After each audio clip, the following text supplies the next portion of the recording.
Hello! இன்னைக்கு நம்ம பார்க்க போறது ஒரு புதினா கொத்தமல்லி சட்னி தான்.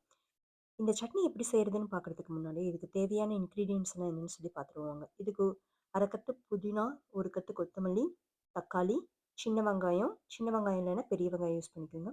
இஞ்சி, பூண்டு, பச்சை மிளகாய், உளுந்து 2 டேபிள் ஸ்பூன், கருவேப்பிலை. தாளிக்கிறதுக்கு நல்லெண்ணெயும், கடுகும் யூஸ் பண்ணியிருக்கேன். இப்போ ஒரு பேன்ல 1 டேபிள் ஸ்பூன் அளவுக்கு நல்லெண்ணெய் ஊத்திட்டு, அது சூடான உடனே நான் எடுத்து வச்சிருந்த 2 டேபிள் ஸ்பூன் உளுந்த பருப்பு அது கூட சேர்த்துக்கிறேன்.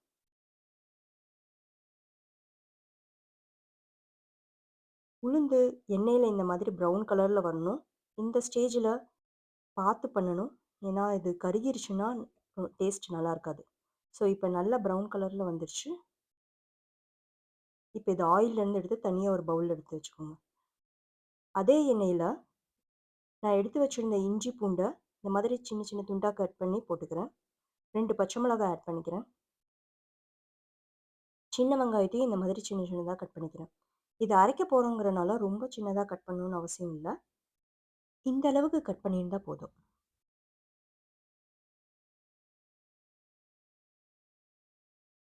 இப்ப இந்த இஞ்சி, பூண்டு, வெங்காயம், பச்சை மிளகாய் இது எல்லாமே வந்து எண்ணெயில வந்து நல்லா வதங்கணும்.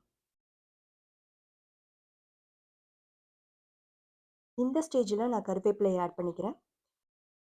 கருவேப்பிலை என்ன சின்ன இலையா இருக்குன்னு பார்க்காதீங்க. இது நான் வீட்ல வச்சிருக்க செடியிலேருந்து எடுத்தது. இங்க வின்டர் சீசன்ங்கிறனால செடிய வீட்டுக்குள்ளேயே வச்சிருக்கனால பெரிய இலைகளா வரல.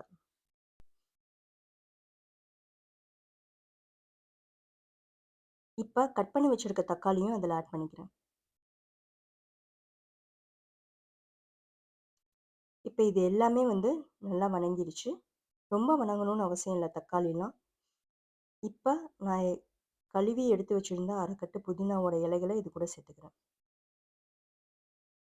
புதினா இந்த கலர்ல வரணும். இப்ப லைட்டா புதினா வதங்கிருச்சு.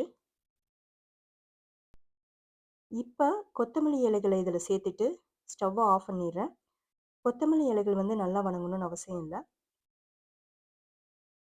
நான் கல்லுப்பு எடுத்துக்கிறனால அத முன்னாடியே மிக்ஸி ஜார்ல ஆட் பண்ணிக்கிறேன். ஏற்கனவே ரோஸ்ட் பண்ணி வச்சிருந்த உளுந்த பருப்பையும் இப்ப சேர்த்துக்கிறேன். இத 1, 2ஆ இந்த மாதிரி அரைச்சுக்கணும். ரொம்ப பவுடரா அரைக்கணும்னு அவசியம் இல்ல. இப்ப நான் ஏற்கனவே வணக்கி வச்சிருந்த புதினா, கொத்தமல்லி, தக்காளி, வெங்காயம் எல்லாத்தையும் வந்து இதுல சேர்க்க போறோம். நல்லா ஆறுன பிறகு மிக்ஸி ஜார்ல போட்டு சேர்த்துக்கோங்க. சூடா இருக்கும்போதே போட்டா, சில நேரம் வந்து அது தெறிச்சிரும். அதுக்காக ஆறுன பிறகு போடுங்க. இப்ப இது நல்லா ஆறிருச்சு.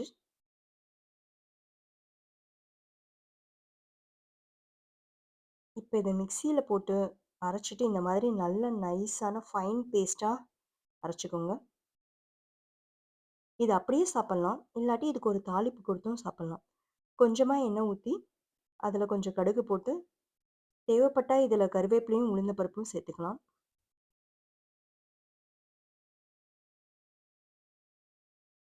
இத தாளிச்சு இதில கொட்டுனா, கிரீன் சட்னி ரெடி.